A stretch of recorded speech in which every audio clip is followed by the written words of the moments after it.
नमो भगवते वासुदेवाय। ओम नमो भगवते वासुदेवाय। ओम नमो भगवते वासुदेवाय। ओम नमो भगवते वासुदेवाय। ओम नमो भगवते वासुदेवाय। ओम नमो भगवते वासुदेवाय। ओम अज्ञानतिमिरान्धस्य ज्ञानाञ्जनशलाकया चक्षुरुन्मीलितं येन तस्मै श्रीगुरवे नमः। नमः ओं विष्णुपादाय कृष्णप्रेष्ठाय भूतले श्रीमते भक्तिविकासस्वामिनिति नामिने। नमः ओं विष्णुपादाय कृष्णप्रेष्ठाय भूतले श्रीमते भक्तिवेदान्तस्वामिनिति नामिने। नमस्ते सारस्वते देवे गौरवाणि प्रचारिणे निर्विशेषशून्यवादी पाश्चात्यदेशतारिणे। जय श्री कृष्ण चैतन्य प्रभु नित्यानंद श्री अद्वैत गदाधर श्रीवासादि गौरभक्तवृंद। हरे कृष्णा कृष्ण कृष्ण हरे हरे, हरे राम राम राम हरे हरे। हरे कृष्ण। ఇది పరమ పూజ్య భక్తి వికాస స్వామి వారు 2025వ సంవత్సరం నవంబర్ 28వ తేదీన తమిళనాడులోని వేలూరులో ఇచ్చినటువంటి ప్రవచనానికి అనువాదం. ఇప్పుడు నేను వానప్రస్థాశ్రమంపై నేను ఏదైతే ప్రవచనాలు ఇవ్వాలనుకున్నానో దాని యొక్క క్రమం నేను ప్రారంభిస్తాను. మీలో ఎవరైతే క్రమం తప్పకుండా శ్రీల ప్రభుపాదుల వారి యొక్క పుస్తకాలు చదువుతారో నేను ఆశించేది ఏమిటంటే మీరు అందరూ కూడా ఖచ్చితంగా ఒక ప్రకటన మీరు చదివే ఉంటారు. ఏమిటంటే 50 సంవత్సరాల వయసులో లేదా 50 కంటే పైబడిన వయసులో వ్యక్తి ఖచ్చితంగా అరణ్యానికి వెళ్ళాలి అని. వేరు మాటల్లో చెప్పాలంటే వానప్రస్థ జీవితాన్ని స్వీకరించాలి. శ్రీల ప్రభుపాదుల వారు మళ్ళీ మళ్ళీ ఈ విషయాన్ని తన యొక్క భక్తి వేదాంత భాష్యాల్లో చెబుతున్నారు. మరి దీన్ని ఆచరణాత్మకంగా ఎలా అమలు చేయాలి? మనకు ఎక్కువ ఉదాహరణలు కనిపించడం లేదు ఈ విషయంలో. ఈనాటి వైష్ణవ సమాజంలో గృహస్థులు ఎవరైతే పెద్ద నాయకులుగా ఉన్నారో వారు ఒక ఉదాహరణ నెలకొల్పలేదు. అత్యధిక శాతం మంది దాదాపుగా పెద్దవారైనటువంటి గృహస్థులందరూ కూడా మరణించే వరకు కూడా గృహస్థులుగానే ఉండిపోతున్నారు. గృహస్థ అంటే ఇంటిలో ఉండడం. అందుచేతేమో బహుశా వాళ్ళు ఇంటిలో ఉండడం కాబట్టి గృహస్థులు అంటే మరణించే వరకు అదే పరిస్థితుల్లో ఉండిపోతున్నారు. మరి దీని గురించి మనం మాట్లాడుకోవాల్సిన అవసరం ఉంది. ఈ విషయంలో శ్రీల ప్రభుపాదుల ఉపదేశాలను మనం విస్మరించకూడదు. కుటుంబ జీవితంలో ఎవరికైతే బాగా అనుభవం ఉందో, సాక్షాత్కారం ఉందో వారు తమ యొక్క శక్తి సామర్థ్యాల మేరకు జీవించగలుగుతారు. అలాగే వాళ్ళు ఈ కుటుంబ కార్యకలాపాల నుండి విరమించుకున్నట్లయితే వారు తమను తాము ఏ విధమైనటువంటి కుటుంబ సంక్లిష్టతలు లేకుండా దాని నుంచి బయటపడి తమ యొక్క సమయాన్ని పూర్తిగా కృష్ణుని యొక్క సేవలో వినియోగించుకోగలుగుతారు. మరి ప్రత్యక్ష సేవ అంటే అధ్యయనం చేయడం, ప్రచారం చేయడం, ఎక్కువగా కీర్తన చేయడం, ఇవన్నీ కూడా మరి అవన్నీ కూడా వాళ్ళు చేయగలుగుతారు వానప్రస్థం స్వీకరించినట్లయితే. అయితే వానప్రస్థులు అందరూ కూడా ఖచ్చితంగా ఒకే విధంగా ఉంటారని అర్థం కాదు. చాలా మందిరాలు ఉన్నాయి, ముఖ్యంగా పాశ్చాత్య దేశాలలో వాళ్ళు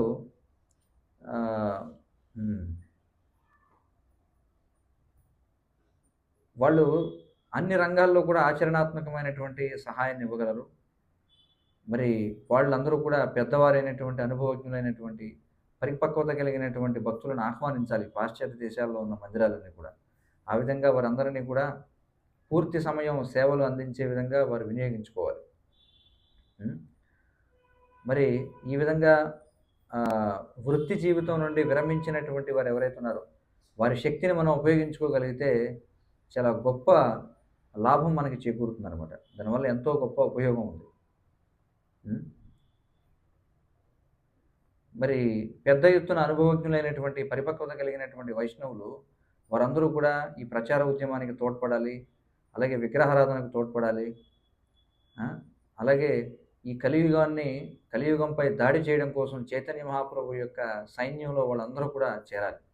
వీరందరూ కలిపి ఒక సైన్యంగా పోరాటం చేయాలి.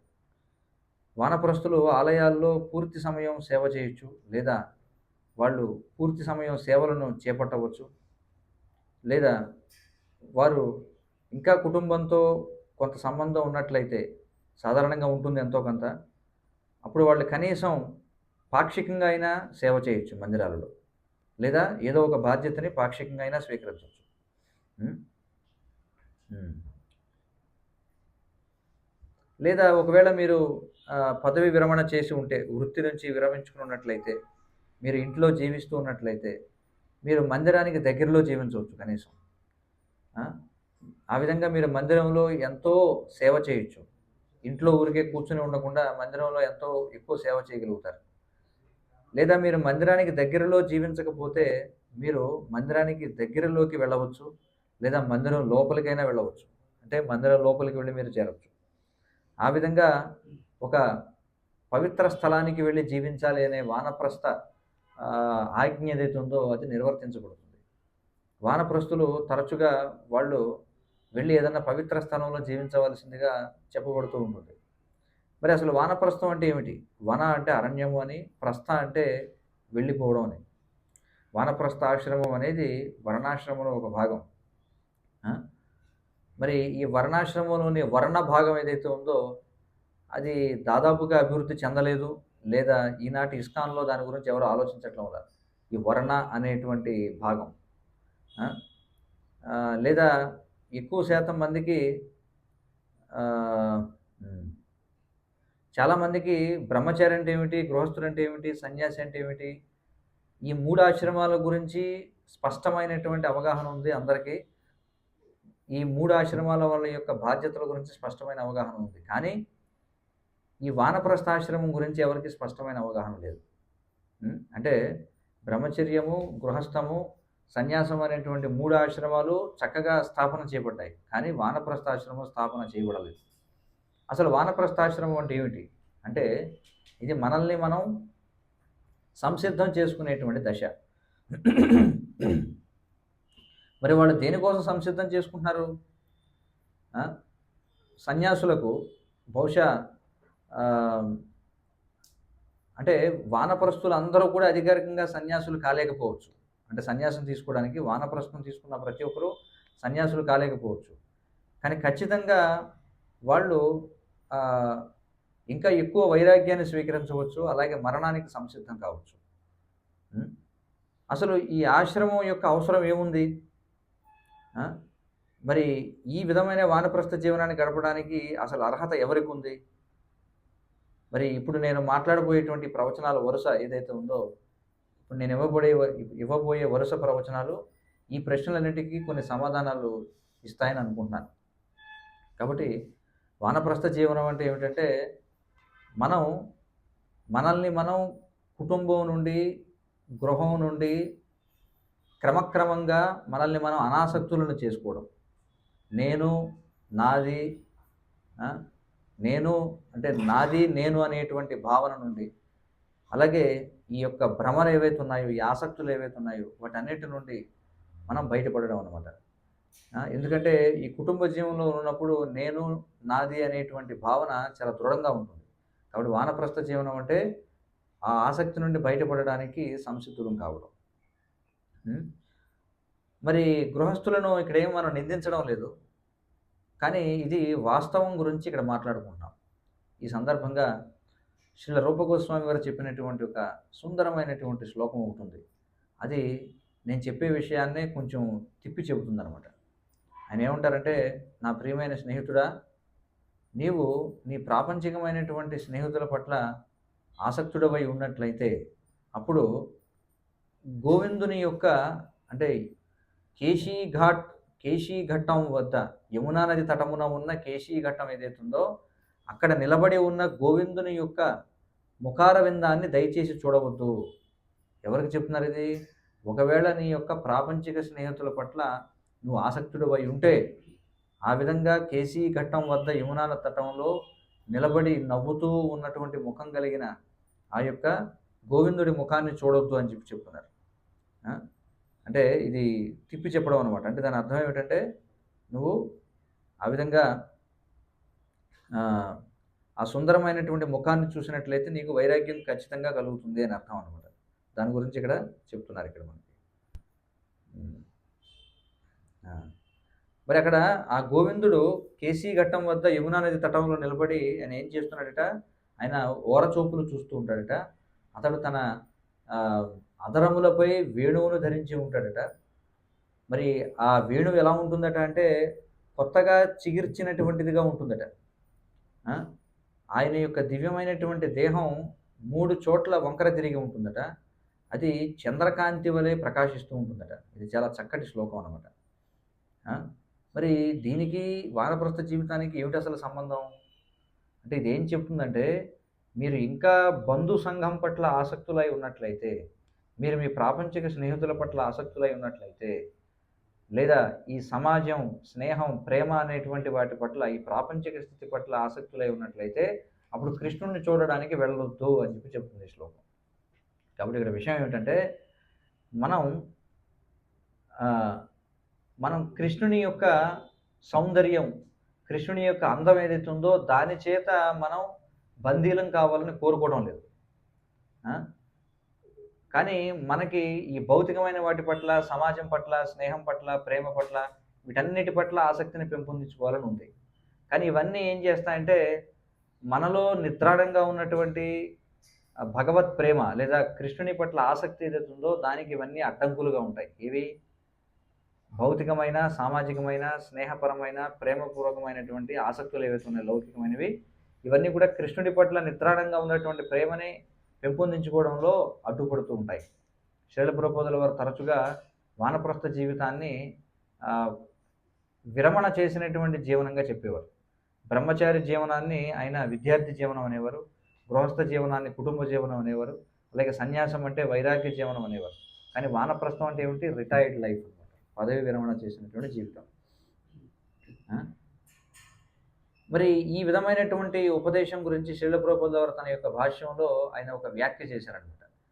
పాశ్చాత్య దేశాలలో శ్రీల ప్రభుపాదుల వారు ఏమని రాశారంటే, పాశ్చాత్య దేశాలలో వృద్ధులు ఎవరైతే వృత్తి నుండి విరమించుకున్న వాళ్ళు ఉన్నారో వారు ఏం చేస్తారట, వాళ్ళు పేకాట ఆడుకుంటారట, చేపలు పట్టుకుంటారట, టీవీ చూస్తారట, అలాగే పనికిరానటువంటి సామాజిక, రాజకీయమైనటువంటి వాటి గురించి చర్చలు చేస్తూ ఉంటారట.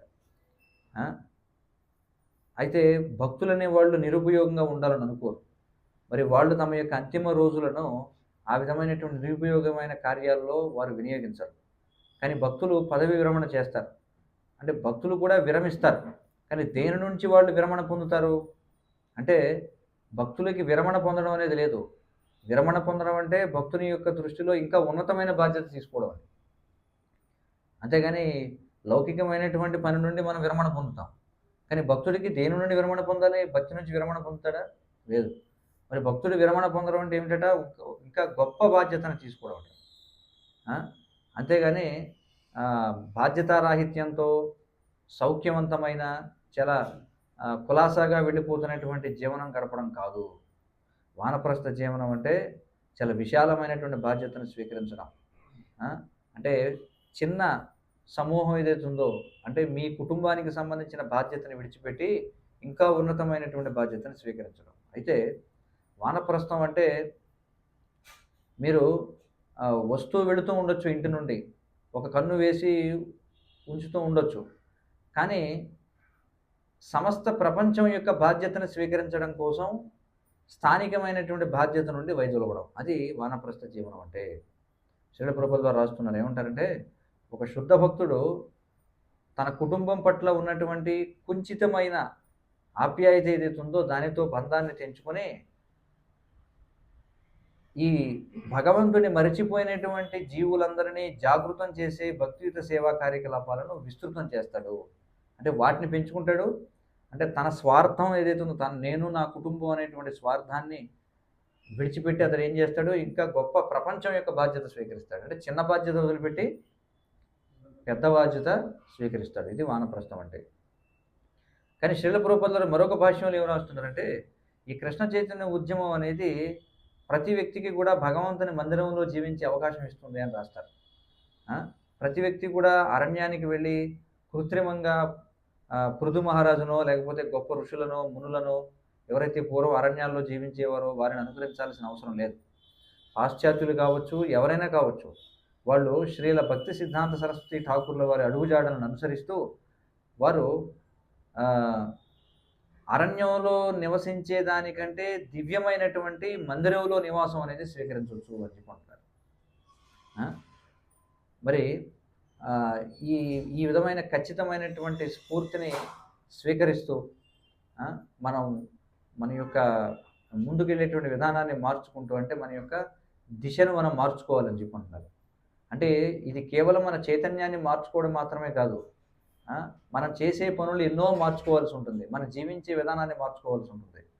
బ్రహ్మచారి జీవనం అనేది గృహస్థ జీవనానికి చాలా భిన్నమైనటువంటిది. సన్యాస జీవనం అనేది వానప్రస్థ జీవనానికి చాలా భిన్నమైనటువంటిది. అలాగే వానప్రస్థ జీవనం అనేది గృహస్థ జీవనానికి చాలా భిన్నమైనటువంటిది. గృహస్థ జీవనము అంటే అనేకమైనటువంటి కార్యకలాపాలు ఉంటాయి. కానీ వానప్రస్థ జీవనం అంటే సాధారణంగా విరమణ పొందిన జీవనం అంటే సాధారణంగా మనం ఏమనుకుంటాం, విరమణ పొందడం అంటే అన్ని కార్యకలాపాల నుండి విరమించుకోవడం. కానీ వానప్రస్థం అంటే ఏమిటంటే నిష్క్రియత్వంగా మారడం కాదు, అంటే ఏ పని చేయకుండా ఉండడం కాదు, కానీ ఒక తాజా నూతన జీవితాన్ని స్వీకరించడం, క్రమంగా భౌతికమైనటువంటి బాధ్యతలను తగ్గించుకుంటూ కృష్ణుడి పట్ల ఆసక్తిని పెంచుకోవడం. అంటే నేరుగా కృష్ణుని యొక్క ప్రత్యక్ష సేవలో మన యొక్క కార్యకలాపాలను పెంచుకోవడం, అది వానప్రస్థ జీవనం అంటే. మరి అసలు ఇదంతా కూడా మనకి ఎందుకు అవసరం? ఈ వర్ణాశ్రమ ధర్మం ఇవన్నీ మనకు అసలు అవసరం ఏముంది? వానప్రస్థ జీవనం అనేది అసలు మనకి ఎందుకు అవసరం? ఇది వర్ణాశ్రమంలో భాగం, కానీ వర్ణాశ్రమం మనకెందుకు? వర్ణాశ్రమం అనేది యుగ ధర్మంలో భాగం కాదు కదా, లేకపోతే ఇది కృష్ణ చైతన్యానికి అంతర్గతమైనది కాదు కదా, ఇది నవవిధ భక్తిలో భాగం కాదు కదా, శ్రవణం కీర్తనం వీటిలో వానప్రస్థం అనేది ఎక్కడ లేదు కదా, లేదా వర్ణాశ్రమం అనేది లేదు కదా అని అనుకోవచ్చు. లేదా వైదిక సాధన భక్తిని పెంపొందించుకోవడానికి ఇది అవసరమా? అంతిమంగా చెప్పాలంటే భక్తి అనేది స్వతంత్రమైనది. జ్ఞానము వైరాగ్యము అనేవి భక్తిని పెంపొందించుకోవడానికి అంతిమంగా అవసరం లేదు. భక్తి అనేది జ్ఞాన వైరాగ్యాలకు స్వతంత్రమైనటువంటిది. ఏమైనప్పటికీ ఇక్కడ ఎప్పటి వరకు అయితే మనం ఇంకా భౌతికంగా బద్ధ జీవనంలో ఉంటామో అప్పటి వరకు వర్ణాశ్రమ ధర్మాన్ని ఆచరించాల్సిందిగా మనకు శాస్త్రాలు చెప్తున్నాయి. అంటే ఎవరైతే ఇంకా భౌతికమైన బద్ధ జీవనంలో ఉన్నామనుకున్న వాళ్ళు ఖచ్చితంగా వర్ణాశ్రమ ధర్మాన్ని పాటించాలి. లేదు మేము బద్ధ జీవనంలో లేవనుకున్న వాడికి వర్ణాశ్రమం అక్కర్లేదు.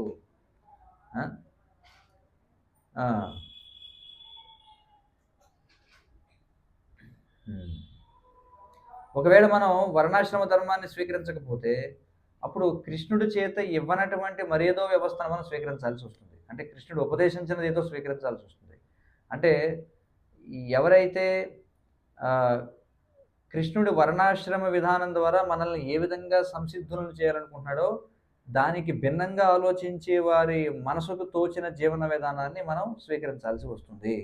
అంటే ఇక్కడ ఏమంటారంటే బద్ధ జీవనంలో ఉన్నవాడు ఏ విధంగా జీవించాలి అనే దానికి కృష్ణుడు వర్ణాశ్రమం ఇచ్చాడు. ఒకవేళ ఒక వ్యక్తి వర్ణాశ్రమ జీవితాన్ని అనుసరించడం లేదంటే అప్పుడు వాడు ఏ జీవితాన్ని అనుసరిస్తున్నట్టు వాడి మానసిక కలోపాలను బట్టి మానసిక కల్పన చేసుకుంటూ వాడు సొంతంగా ఇంకోటి ఏదో వ్యవస్థను తయారు చేసుకున్నాడు అని అర్థం అని చెప్పుకుంటున్నారు. కాబట్టి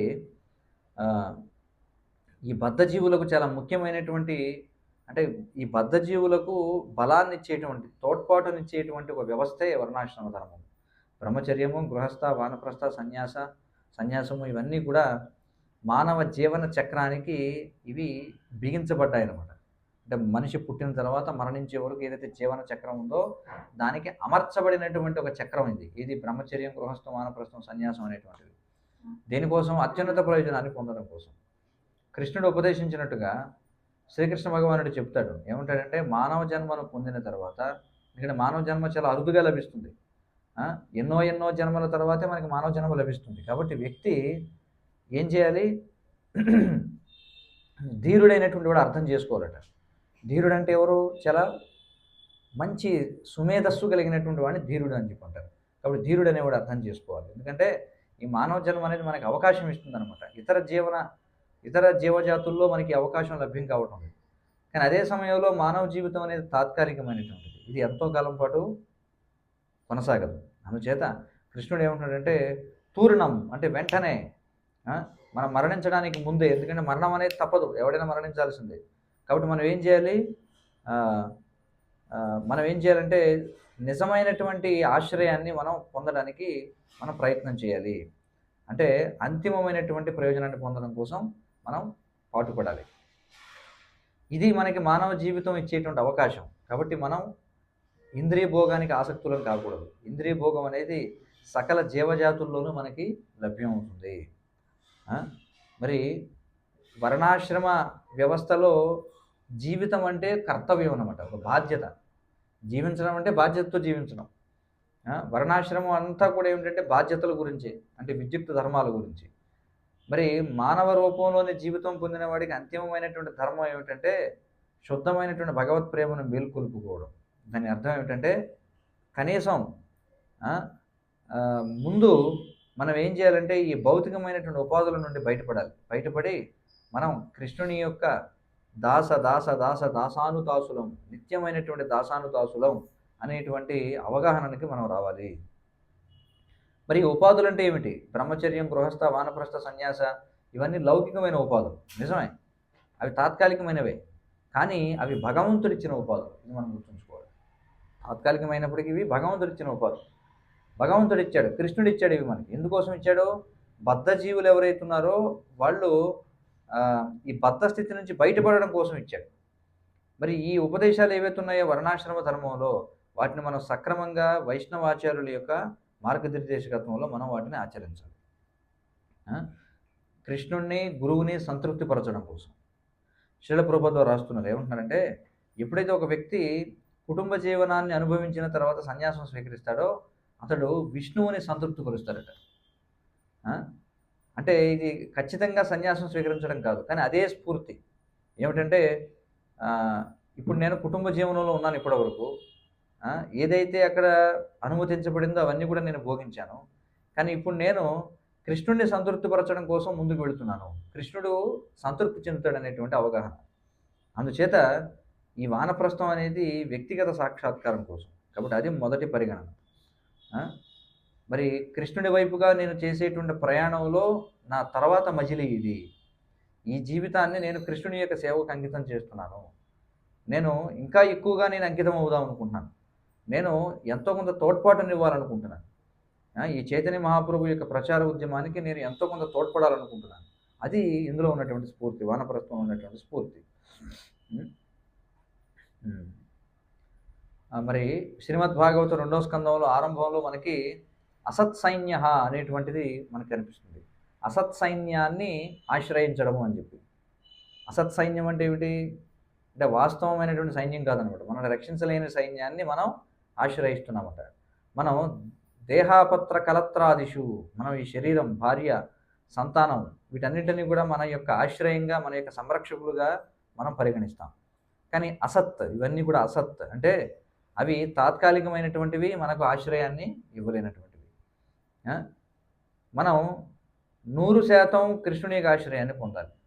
మరి భౌతిక ప్రపంచం నుండి అనాసక్తిని పెంపొందించుకోవాలంటే ప్రతి ఆశ్రమంలో ఉన్న ప్రతి భక్తుడు కూడా వైరాగ్యాన్ని పెంపొందించుకోవాలి. కానీ ఈ 4 ఆశ్రమాల్లోనూ కూడా గృహస్థాశ్రమం అంటే ఏమిటంటే అందులో ఎక్కువగా ఆసక్తి కలిగి ఉండాలి. ఎందుకంటే గృహస్థాశ్రమం యొక్క స్వభావమే ఎక్కువగా ఆసక్తి కలిగి ఉండడం. అయితే ఇతర ఆశ్రమాల్లాగా వానప్రస్థాశ్రమం కూడా వ్యక్తి మరణానికి సంసిద్ధం కావడం కోసమే. కానీ ప్రత్యేకించి మరణంపై దృష్టి పెట్టడం అనమాట వానప్రస్థం అంటే. అంటే మనం ఇంకా జీవిత చరమాంకానికి చేరుకుంటున్నాం కాబట్టి మనం దీనిపై దృష్టి పెట్టాలి అనుకోవడం. అలాగే ఇది మనకి సహాయం చేస్తుంది. ఇది చాలా ముఖ్యమైనటువంటి మెట్టు మనం ముందుకెళ్ళడానికి. ఎప్పుడైతే ఏ భక్తుడైనా సరే శ్రీల ప్రభుపాదుల వారి యొక్క కోరికలను అమలు చేయడం కోసం, కృష్ణుని యొక్క కోరికలను అమలు చేయడం కోసం, అలాగే దైవ వర్ణాశ్రమ ధర్మాన్ని పునఃస్థాపన చేయడం కోసం ఈ వర్ణాశ్రమం, ఈ ఏదైతే వానప్రస్థాశ్రమం అనేది స్వీకరించాలి. కాబట్టి ఇక్కడ ఏం చెప్తున్నారంటే మరి ఈ వృత్తి జీవనం నుండి స్వాతంత్ర్యం, దీని గురించి నాకంటే మీకే బాగా తెలుసు ఇక్కడ వినేవాళ్ళందరికీ కూడా. వృత్తి జీవితం అంటే ఏముంటుంది? అనేక రకాల ఒత్తిళ్ళు ఉంటాయి, అనేక రకాల బంధనాలు ఉంటాయి. అత్యధిక శాతం మంది భక్తులకు వృత్తి జీవనం అంటే భౌతికమైనటువంటి సాంగత్యం, భౌతికమైనటువంటి సంఘం. ఆ? మరి మన యొక్క సమయాన్ని, మన యొక్క శక్తిని, మన యొక్క ఏకాగ్రతని, మన యొక్క కుటుంబ పరిస్థితిని కొనసాగించడం కోసం మనం చేసేటువంటి పనిపై దృష్టి సారించాల్సి వస్తుంది. కానీ వానప్రస్థ జీవనం అంటే తాజా నూతన జీవితం. అంటే మళ్ళీ నూతన జీవన భాగం అన్నమాట, నూతన జీవన మజిలీ. వానప్రస్థం ఎవరైతే స్వీకరిస్తారో వారికి సమయం దొరుకుతుంది, కీర్తనకి సమయం ఉంటుంది, ఎక్కువ సమయం మనకి దొరుకుతుంది కీర్తన చేయడానికి. అలాగే శాస్త్రం చదవడానికి ఎక్కువ సమయం దొరుకుతుంది. మనం పవిత్ర స్థలాలలో ఉన్నట్లయితే మనం గంగా నదిలో స్నానం చేయొచ్చు, మాయాపూర్ లాంటి ప్రదేశంలో అయితే. అలాగే భక్తులతో సాంగత్యం చేయడానికి ఎక్కువ సమయం లభిస్తుంది, సాధు సంఘానికి. అలాగే కృష్ణుడిని ప్రత్యక్షంగా సేవించడానికి సమయం లభిస్తుంది, నేర్చుకోవడానికి, బోధన చేయడానికి, కృష్ణ చైతన్యాన్ని వ్యాప్తి చేయడానికి, శ్రీల ప్రభుపాదుల వారి అడుగుజాడలను అనుసరించడానికి మనకి సమయం లభిస్తుంది. అలాగే మనం ఇప్పటివరకు ఏదైతే గృహస్థ జీవనంలో మనం ఏదైతే విన్నామో దాన్ని ఆచరణలో పెట్టడానికి మనకు సమయం దొరుకుతుంది. అలాగే మళ్ళీ ఈ దైవ వర్ణాశ్రమాన్ని పునఃస్థాపన చేయడానికి, సహాయపడడానికి కూడా సమయం లభిస్తుంది. ఎందుకంటే మనకి దశాబ్దాల అనుభవం ఉంది, అలాగే దాని వెనుక ఎంతో మనకి నైపుణ్యం కూడా ఉంది. కాబట్టి వానప్రస్థులకి అదనంగా సమయం కూడా ఉంటుంది. కాబట్టి వారు సేవ చేయడం కోసమే సేవ చేయొచ్చు అనమాట. వాళ్ళు ఏదో జీతం కోసం మందిరానికి వెళ్ళాల్సిన అవసరం లేదు, అలాంటివి చేయాల్సిన అవసరం లేదు. వానప్రస్థులు ఎక్కడికైనా వెళ్ళొచ్చు కృష్ణ చైతన్యాన్ని ప్రచారం చేయడం కోసం. అంటే ఎక్కడైతే కృష్ణ చైతన్యం గురించి ఎవరికి తెలియదో అలాంటి చోటకి వెళ్ళి కృష్ణ చైతన్యాన్ని ప్రచారం చేయవచ్చు. ప్రస్తుతం నగరాల్లో మీరందరూ కూడా జీవిస్తూ ఉన్నారు, కానీ ఒకవేళ నగరంలో మందిరం ఉన్నప్పటికీ కూడా వానప్రస్థులు ఈ వానప్రస్థ ఏదైతే యాత్రలో ప్రవేశించడం ద్వారా వారు కేవలం తమ జీవితాలను మళ్ళీ తాజావంతం చేసుకోవడం మాత్రమే కాదు, వాళ్ళు ఈ కృష్ణ చైతన్య ఉద్యమానికి నూతన జీవాన్ని కూడా ఇవ్వగలుగుతారు. కనీసం వారు ఉండేటువంటి ప్రదేశంలో, లేదా వారు ఎక్కడికైతే వెళతారో, లేదా సమస్త ఉద్యమానికి ముఖ్యంగా చాలామంది వానప్రస్థులు దీనికోసం అవసరం అని చెప్పుకుంటున్నారు. అంతేగాని ఇంట్లో ఉండి వృద్ధులైపోయి మరణించడం అనేది, అంటే కుటుంబ జీవనంలో ఉండగానే ముసలివాళ్ళై చనిపోవడం అనేది ఏదైతే ఉందో అది మంచిది కాదు. కానీ కృష్ణుడు మనకు అవకాశం ఇస్తున్నాడు ఈ వానప్రస్థ జీవితాన్ని. మరి శ్రీల ప్రభుపాదుల వారు దాని యొక్క ప్రాముఖ్యత గురించి నొక్కి చెబుతున్నారు. కాబట్టి ఒక వ్యక్తి ఎవరైనా సరే జీవిత చరమాంకంలో ఈ వైరాగ్యాన్ని పెంపొందించుకోవచ్చు. లేదంటే కుటుంబ సభ్యులతో ఆసక్తులై ఉండిపోవడం వలన కుటుంబ సభ్యులు భక్తులైనప్పటికీ కూడా గొప్ప ప్రమాదం పొంచి ఉంది. ఏమిటంటే వాళ్ళు ఈ కుటుంబ సభ్యులు భక్తులైనప్పటికీ వాళ్ళ పట్ల కించిత్తైనా లౌకిక ఆసక్తి ఉన్నట్లయితే మళ్ళీ జన్మించాల్సినటువంటి గొప్ప ప్రమాదం ఉంది. అందుకే మనం లేదంటే ఏం చేయాలంటే, అందుకే మనం ఒక మంచి దృక్పథంతో ఆధ్యాత్మికమైనటువంటి అడుగు వేయాలి ఈ విరమణ పొందడం ద్వారా. అప్పుడు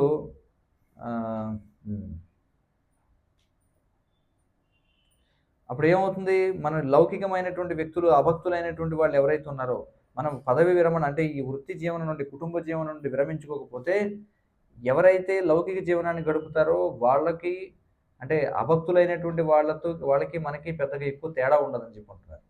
అంటే ఒకవేళ భక్తులైనప్పటికీ, కుటుంబ సభ్యులు కూడా భక్తులైనప్పటికీ వాళ్ళ జీవితాంతం కుటుంబ జీవనంలోనే ఉండిపోతే వాళ్ళకి లౌకికమైనటువంటి జనులకి తేడా ఉండదు. ఎందుకంటే వాళ్ళు మళ్ళీ పుట్టాల్సిందే, వీళ్ళు కూడా మళ్ళీ పుడతారు కాబట్టి అని చెప్పుకుంటారు. కాబట్టి వాళ్ళు ఏం చేస్తారు, మనం ఇప్పుడు కృష్ణ చైతన్యంలో ఉన్నటువంటి గృహస్థుల గురించి మాట్లాడుతున్నాం. మరి కృష్ణ చైతన్యవంతమైనటువంటి కుటుంబ జీవనం ఏదైతే ఉందో దాని గురించి. కానీ వానప్రస్థ జీవనం అంటే గృహస్థ జీవనానికి చాలా చాలా భిన్నమైనటువంటిది. మనం మరణించేంత వరకు మనం ఏం చేయాలంటే, శ్రీల ప్రభుపాదుల వారు మనకి ఇచ్చినటువంటి స్ఫూర్తిని మనం కలిగి ఉండాలి. శ్రీల ప్రభుపాదుల వారు తన యొక్క ఉదాహరణే చెప్పారట, స్వీయ ఉదాహరణ చూపించారట ప్రభుపాదుల వారు. చైతన్య మహాప్రభు ఈ వైరాగ్య విద్య, నిజభక్తి యోగ అనేటువంటి దాన్ని బోధించడం కోసం వచ్చారు. అంటే ఆధ్యాత్మిక జ్ఞానము, వైరాగ్యముతో పాటుగా ఉన్నటువంటి భక్తియుత సేవని బోధించడం కోసం వచ్చారు. కాబట్టి శ్రీల ప్రభుపాదుల వారు అన్నారు ఏమిటంటే, నేను పూర్ణ పురుషోత్తముడైనటువంటి శ్రీకృష్ణుని యొక్క ఆశ్రయాన్ని నేను స్వీకరిస్తాను, మరి శ్రీకృష్ణుడే స్వయంగా శ్రీ చైతన్య మహాప్రభువుగా అవతరించాడు ఎందుకు? మనకి నిజమైనటువంటి జ్ఞానాన్ని బోధించడం కోసం. ఆ? మరి ఆ, ఉమ్, ఏదైతే భక్తియుత సేవ మరియు ఏదైతే మనకి కృష్ణ చైతన్యాన్ని పెంపొందించుకోవడానికి తోడ్పడదో అలాంటి వాటన్నిటి నుండి కూడా మనం అనాసక్తులం కావాలి. అందుకోసం ఆ అనాసక్తిని పెంపొందించడం కోసమే చైతన్య మహాప్రభుగా కృష్ణుడు రావడం జరిగింది. మరి ఎందుకు ఆయన అవతరించాడు చైతన్య మహాప్రభుగా అంటే ఆయన ఆ, దివ్య కృపాసాగరం ఆయన. కాబట్టి నేను ఆయన యొక్క పాదపద్మాలకు శరణాగతి పొందుతాను. మళ్ళీ అంతిమంగా భక్తి యోగం అనేది స్వతంత్రమైనది, ఇది దేనిపైన కూడా ఆధారపడి ఉండదు. ఉం? అయితే ఇది ఈ వైరాగ్యాన్ని, విద్యను, అలాగే అనాసక్తిని మరియు జ్ఞానాన్ని పెంపొందించుకోవడానికి ఈ వానప్రస్థం అనేది చాలా తోడ్పడుతుంది అనమాట. వానప్రస్థ జీవనం అనేది ముఖ్యంగా అనాసక్తిని పెంపొందించుకోవడం కోసం ఉంది. అనాసక్తి అంటే ఏమిటి? అహం మమేతి అనే దాని నుంచి అనాసక్తి, అంటే నేను నాది అనే దాని నుంచి అనాసక్తి. నేను ఈ శరీరాన్ని, నేను నా మనసును, ఈ శరీరానికి సంబంధించిందంతా, నా కుటుంబ సంభారాలు, నా స్నేహితులు, నా బంధువులు, వీరందరూ ఇవన్నీ నన్ను నాకు నిర్వచనం ఏమిటంటే నువ్వు ఎవరివి అంటే మనం ఎలా గుర్తించుకుంటాం? మన స్నేహితుల ద్వారా, మన బంధువుల ద్వారా, మన శరీరం ద్వారా, మన మనసు ద్వారా మనం గుర్తించుకుంటాం. కానీ ఇలాంటి వాటి అన్నింటి నుండి కూడా అనాసక్తిని పెంపొందించుకోవడం, అది వైరాగ్యం అంటే, వానప్రస్థం అంటే. కాబట్టి మనం ఏం చేయాలంటే వీటన్నిటి పట్ల ఉన్నటువంటి దృఢమైనటువంటి ముడి ఏదైతే ఉందో దాన్ని విప్పి మనం కృష్ణుడితో సంబంధాన్ని ఏర్పాటు చేసుకోవాలి. మరి వృషభదేవులు వారు చెప్తున్నారు మన హృదయంలో ఉన్నటువంటి దృఢమైనటువంటి ముడి గురించి. స్త్రీ పురుషుల మధ్య ఉన్నటువంటి ఆకర్షణ ఏదైతే ఉందో అదే ఈ భౌతిక అస్తిత్వానికి మౌలిక సూత్రం. మరి ఈ తప్పుడు అవగాహన ఆధారంగానే ఈ తప్పుడు అవగాహన ఏం చేస్తుందట? స్త్రీ పురుషుల యొక్క హృదయాలను ముడిపెట్టేస్తుందట. దానివలన వ్యక్తి తన శరీరం పట్ల, కుటుంబం పట్ల, ఆస్తుల పట్ల, పిల్లల పట్ల, బంధువుల పట్ల, సంపద పట్ల ఆసక్తుడైపోతాడు. మరి వ్యక్తి తన జీవితపు భ్రమలను ఇంకా పెంచుకుంటూ పోతే నేను నాది అనేటువంటి భావనలోనే ఉన్నాడు అనుకోండి. అప్పుడు మీరు అనుకోవచ్చు నేను కూడా కృష్ణ చైతన్య గృహస్థున్నే అని చెప్పి. కానీ ఈ భౌతికమైనటువంటి ఆసక్తుల నుంచి బయటపడడం అంత సులభం కాదు. కేవలం నేను కృష్ణ చైతన్యవంతున్నే అని చెప్పడం వల్ల ఎవరు కూడా దీని నుంచి బయటపడలేరు. కనుక వానప్రస్థ జీవనం అనేది వైరాగ్యాన్ని పెంపొందించుకోవడం కోసం, కృష్ణుని పట్ల ఆధ్యాత్మిక ఆసక్తిని పెంపొందించుకోవడం కోసం. ఇదేదో శుష్కమైనటువంటి వైరాగ్యం కాదు, పలుగు వైరాగ్యం కాదు, మాయావతులు చెప్పే వైరాగ్యం కాదు. మనం మాయావతుల వంటి వైరాగులం కావాలని కోరుకోవడం లేదు. మన హృదయ స్వామి ఎవరు? పూర్ణ పురుషోత్తమ భగవానుడు. గృహస్థ జీవితంలో భక్తులు ఇరుక్కుపోయి ఉంటారు. గృహస్థ జీవితంలో మీరు తప్పించుకోలేనటువంటి అనేకమైనటువంటి విషయాలు ఉంటాయి, అందులో ఇరుక్కుపోయి ఉంటాం. వానప్రస్థ ఆశ్రమం అంటే ఏమిటి? వాటన్నిటి నుండి కూడా విరామం పొందడం అనమాట. మీరు అనుకోవచ్చు నేను విరమిస్తే నేను బంధనం నుండి విముక్తుని అవుతానండి. అంటే మీరు విరమించుకున్నారనుకోండి, అప్పుడు ఏమవుతుంది? ఈ వృత్తి జీవితం యొక్క సంఖ్యల నుండి మీరు బయటపడినటువంటి వాళ్ళు అవుతారు.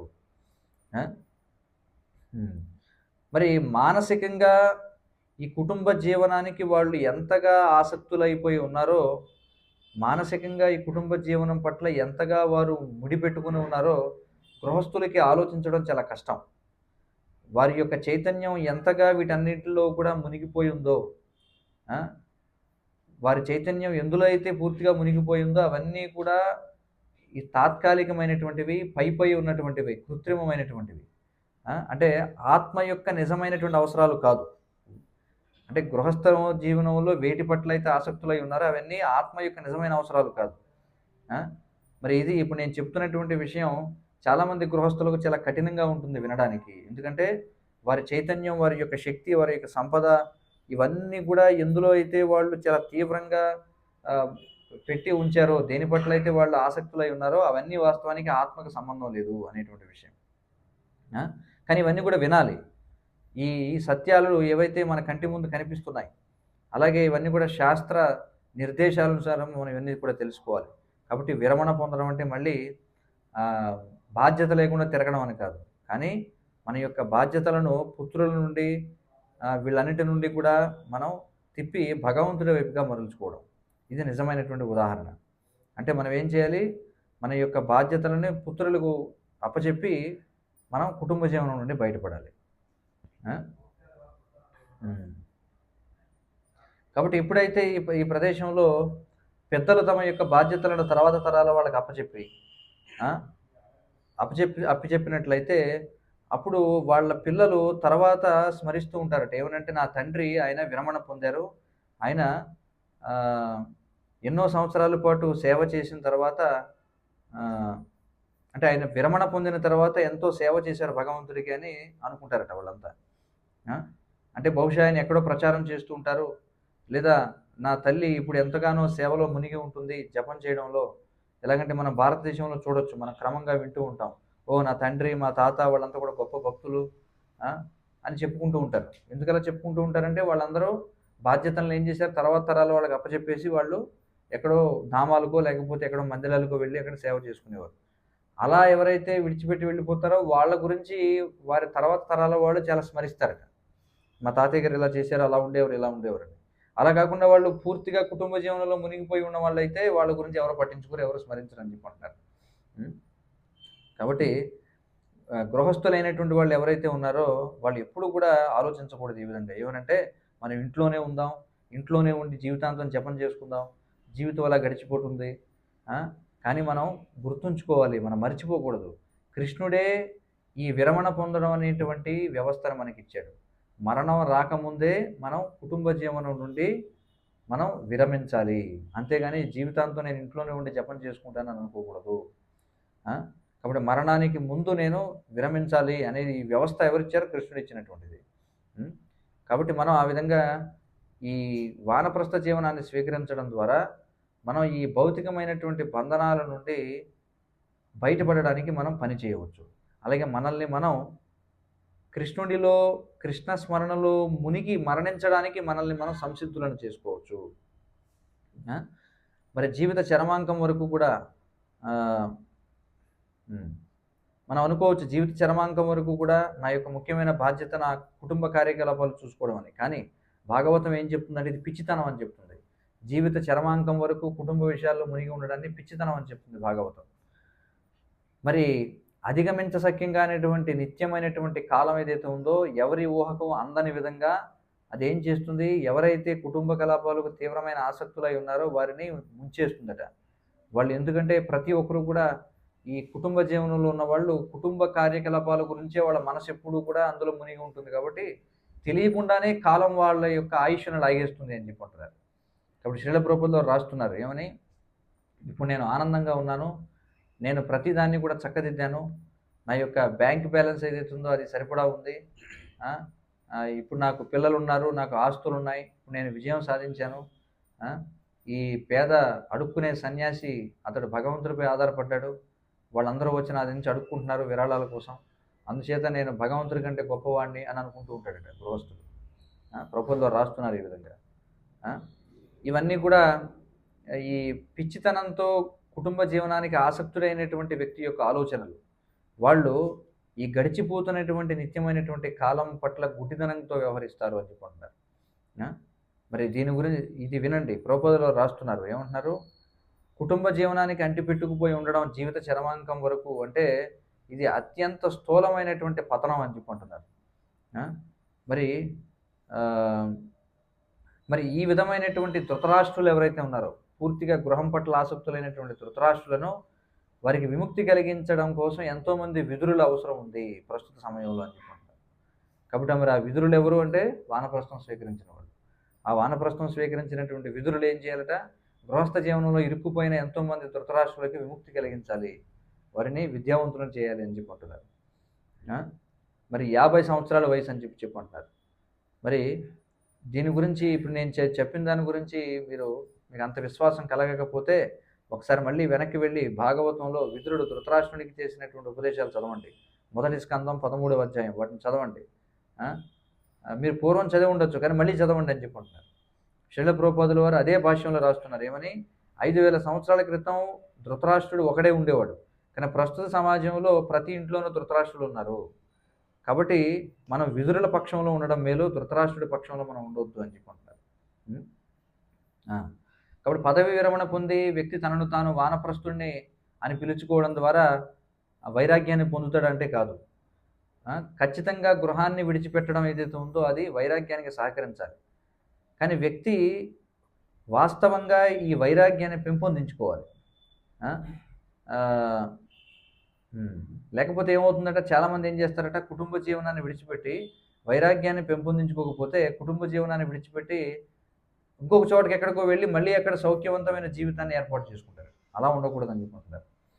ఎప్పుడైతే రఘునాథ్ దాస గోస్వామి ఆ, చైతన్య మహాప్రభుని అడిగారు, ఏమని, వైరాగ్య జీవితంలో నేను చేయాల్సిన కార్యాలు ఏమిటని అడిగినప్పుడు చైతన్య మహాప్రభు మొట్టమొదట ఏం చెప్పారట, బాల్లో కాయిబే ఆర్ బాలో నా పరిబే, నువ్వు రుచికరమైన ఆహార పదార్థాలు తినవద్దు, మంచి వస్త్రాలు ధరించవద్దు అని చెప్పారు. ఇది చాలా కష్టంగా ఉంటుంది వినడానికి, కానీ అదే సూత్రం. ఆ? మరి కృష్ణుని యొక్క ఇచ్చ అయితే నేను మరొక తరగతిలో దీని గురించి మరింతగా మాట్లాడతాను. హరే కృష్ణ కృష్ణ కృష్ణ హరే హరే, హరే రామ రామ రామ హరే హరే. परम पूज्य भक्ति विकास स्वामी महाराज की जय, श्रील प्रभुपाद की जय, वानप्रस्थाश्रम की जय। हरे कृष्ण।